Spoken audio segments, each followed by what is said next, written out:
What is going on, you guys? My name is Rage and I am back today with another video for you all. In today's video, we are going to talk about how I was able to finally unlock tier 12 for the training day challenge here at 3 stars using a roster. You know that this is the 3 recommendations here, level 75 plus, gear tier 14, and 4 red stars. I'm going to quickly walk through my roster. I was able to do the lower team than recommended. So let's talk about my total overall roster that we're going to utilize. First and foremost, the leader of our team in terms of damage and being able to secure, making sure that the enemies don't resurrect back, our Black Bolt here, tier 13, with the ISO 8 here, as you can see, at the Striker level 4. Reason being is because with the Striker level 4, it actually gives him an increased 10% again, similar to the level 2. In addition, he gets the added benefits of level 3 of gaining 25% damage to the ISO 8 bonus attack and additional 5% damage. So really key for just increasing his stats as much as possible. As you can see here, I did T4 all of his abilities. He's just one of those perfect legendaries in terms of you want to capitalize and making sure he's as high as possible. You bet I'm going to be looking forward to unlocking the 6 star of him in the next event. Next, you guys, I am going to utilize Hela. I cannot say enough good things about Hela here. 68k, just about. And for the ISO 8 here, I am utilizing a Raider level 2 just to give her that extra 10% boost in health. In addition, Raider works really hand in hand with the Striker as well as Black Bolt, increasing damage overall. As for her T4s, I did T4 both her ultimate and her passive just to increase Greg, in addition to ensuring she can spread negative conditions, adding damage to Black Bolt. Next, you guys, for sustainability as well as controlling the enemies in terms of overall their offense and slowing them down, Ebony Maw here at 65k. I do have him with the 5 red star, level 3 healer here, just to provide healing and sustainability for our team, getting that extra boost in terms of active healing when he gets to level 3. In addition, you can see that I did T4 both his special in addition to his passive here. That's just for ensuring the team is just in good shape with his abilities, especially with his T4 here being able to apply defense up for 2 turns and applying offense down as well. Absolutely crucial for survivability, especially given how powerful these challenge tier 12s are. Next, you guys, to supplement Ebony Maw here in terms of sustainability, I do have Invisible Woman here at 61k, 4 red star. As you can see here, consistent with Ebony Maw. She also has a healer ISO 8 just to provide the sustainability and support. In addition, I T4'd both her special and her ultimate just to ensure a couple things, right? It ensures that this ensures 2 negatives are cleansed. In addition, her special ability also provides defense up for 2 turns, very similar to Ebony Maw. And Psionic Shield also applies offense down for 2 turns. Again, similar to Ebony Maw. So it works hand in hand. And the nice thing about this ability is that she does have the ability to actually barrier as well. So we're just going to have a lot of regen and sustain here. Last but not least, who's going to make sure that we can ensure that we get the 3-star unlock? It's going to be Minerva here. Have her at 53k with the 4 red. Similar to Ebony Maw and Invisible Woman, I do have the ISO 8 level 2. This is just to ensure that she gets a 10% boost in health. As I said, these guys we're going to be facing up against are Juggernauts. We want to make sure our team lasts as long as it can, and Minerva is going to do that by ensuring we have revives as well. You don't necessarily need to T4 her abilities. To be honest, they don't really add a lot of value, so that's why I didn't do that there. So there you guys have it. That's my full roster, so let's dive right into the gameplay. There we guys go.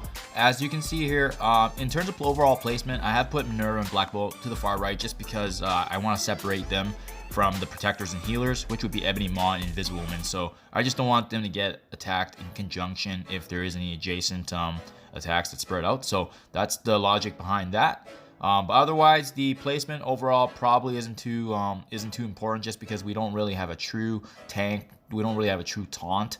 I put Hela in the middle to just kind of separate the guys I want to utilize for damage and reviving as opposed to healing and protection. So from the beginning, you guys, we're going to go ahead. We want to take down Cyclops right from the get-go. As you can see here, the reason I brought on Invisible Woman and Ebony Maw is because they are actually going to take turns in terms of being able to apply defense up and offense down. So whoever uses it, just make sure you're saving the abilities and waiting. So in this situation here, you can see for Invisible Woman here, I just used her basic just to get rid of the dodge on Cyclops, but I didn't use any of her special and ultimate because I'm just waiting for Ebony Maw to do his thing first. Taking down Cyclops, you guys, that's ideally what we want because we just don't want Cyclops erupting for damage. As you can see here, the Mr. Sinister did clone our Hela, so not the worst clone in the world. I've done a couple of runs now where Mr. Sinister is actually taking control of my Black Bolt, and that really does get quite annoying just because if if our guys get low enough, Black Bolt can actually finish off our character, and we can't even revive, right? So ideally, hopefully you guys won't have your Black Bolt cloned. But now we're forced to basically attack Juggernaut just because he's going to utilize his taunt. So we're going to go ahead and attack him. It would be nice if we don't have to kill him, just because of the fact that with this first wave, it's very, very soon, but it's nice that Mr. Sinister cloned and added back the enemies to 17 out of 17, despite us taking down Cyclops. But the next wave does drop really early, so that's why I'm saying that. So ideally out of this wave, if you guys can take down Psylocke and Mystique, they would be the better picks, just because they do a lot more damage than the other characters around them. You know, the third one would be Stryfe, but as I said earlier, from just the gameplay here, it's looking like we're gonna have to probably finish off Juggernaut, but we'll see how it goes. So instances like this, yeah, just keep in mind you're keeping an eye on whether or not the team has defense up, because we really do want to use Black Bolt's ultimate when they don't have that, just to ensure maximum damage. And fortunately here you can see that Stryfe did taunt as well, so that's really good for us, because like I said, it's nice to bring Juggernaut close to dying, but not finishing him off just yet, because it would be ideal to bring these guys all as low as possible before the next wave spawns, which is unfortunately quite soon. So we're going to go ahead, we're going to resume attacking Stryfe here, as you can see. And with that being said, unfortunately, it does just due to Juggernaut being that close to weak health, we're going to go ahead and finish him off just because he had the death proof. 16 out of 17 enemies left, so keep in mind the next enemy we drop here, it is going to spawn the next wave, so just be mindful of that. Ideally, if you can take out either Psylocke or Mystique, that would be the ideal target to take down just before the next wave. Reason we're leaving Mr. Sinister and Hela is because first of all, Hela is quite weak, especially her being a clone. In addition, I don't mind keeping her alive just because we can just take her out in a couple hits. So ideally, I'm going to go ahead and weaken both Psylocke and Mystique. Unfortunately, I wasn't expecting the striker to fully finish off Mystique there. So as you can see, because of that, it did prompt the next wave.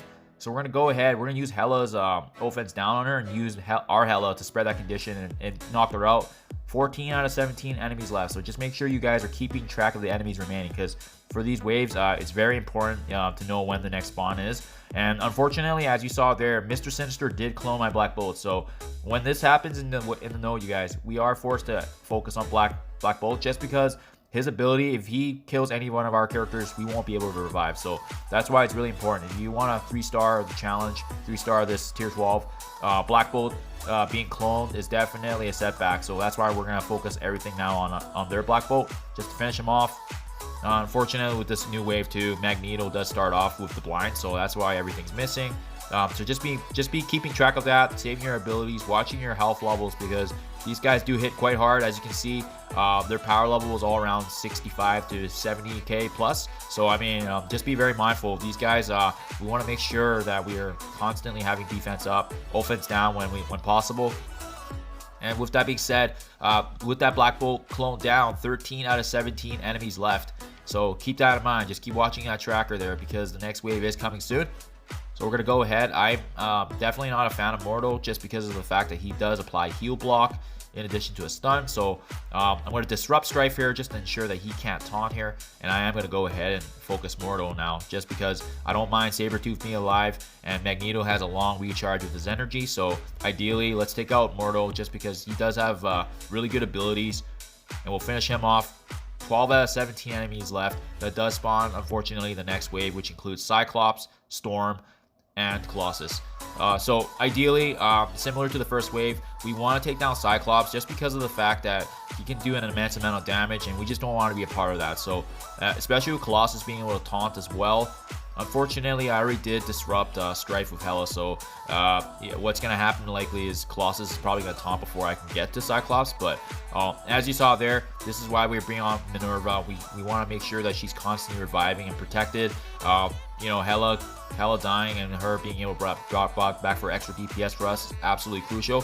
So really, if you guys are doing this node and unfortunately if Minerva does die, I would reset, just because of the fact that we need Minerva to ensure that we can 3-star this, just because of her revive, right? So, okay, unfortunately, yeah, with Stryfe, they're taunting, and as well as Colossus, we don't really have a choice, so we're just going to go ahead. We're going to go ahead and finish him off.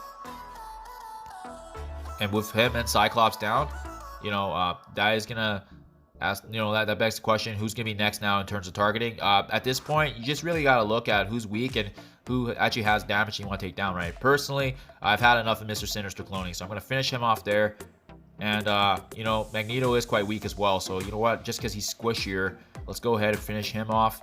Also keep in mind, you guys, if you also go for Storm as well, she is a hero controller, and that works hand in hand with Ebony Maw's passive. So just a heads up, when we finish off Storm, you're gonna see that we get a nice boost of positive benefits in addition to a barrier. So that I'm definitely gonna keep mindful of that. Unfortunately, Colossus does taunt there, so we're just gonna have to buy our time. Fortunately, we're getting to the stage, the very beginning is probably the worst of that bunch. We're getting to the stage where it's almost getting comfortable in the sense that once we take down all the high damaging targets, we can pretty much coast. So that it's not as manual, that we don't have to pay attention, because we do have a really good roster here, but again, if you aren't careful with the defense up and offense downs, these guys can wipe us out. So just gotta be mindful of that. Unfortunately, we did let Storm build up her charges to freeze us. So maybe that's something. If I had to go back, maybe I would have just decided to take her out before Magneto. Actually, now that I think about it, just because of the fact that if she has a good stun on you, that could make it or break it for us. Fortunately, we had defense ups, and our guys were in pretty good shape for health. So, and that's also why I bring on Invisible Woman, just because she can also cleanse those negatives. So, looking at it now, let's go ahead and finish off these guys with lower health here. And just because I don't know when the last two guys spawn, you know what? Let's go ahead and just start damaging Psylocke, just because I don't like keeping her alive as well. But there we guys go. Mordo and Heimdall do spawn here. Let's go ahead and finish off Psylocke now. And at this point, you guys, if you get to this stage with these four left, at this point it's pretty much good game. These four you will not have issues actually taking down, so I'm going to fast forward here for you guys. But at this point, congratulations, this is ideally where you want to be, especially in the last wave with these four being faced up. Sabretooth, Wolverine, Heimdall, they are not going to be a challenge for you at that point. It's really taking out those earlier guys, especially that cluster with at the very beginning, and then following that the Magneto wave as well. So I mean, really being able to sustain, have that protection. Ebony Maw and Invisible Woman working hand in hand, exchanging their abilities back and forth. In addition, Ebony Maw and Minerva heal in the same kind of type of percentage-based health, so absolutely crucial, and that's really what sealed the deal for us. Last but not least, Minerva really providing that reviving for us. We had a couple characters down on us, but thanks to her revive, we were able to stay in the game and then bring them back from the dead, and that's what you get right here. So let's go ahead, finish off Sabretooth there. And there you guys have it. That is the 3-star unlock here with the 310k roster team for the tier 12 of the Training Day Challenge event. Hope this video was able to provide you guys insight, knowledge. Otherwise, I hope you guys have a great rest of the day. Thank you for watching as always, and I'll see you in the next one.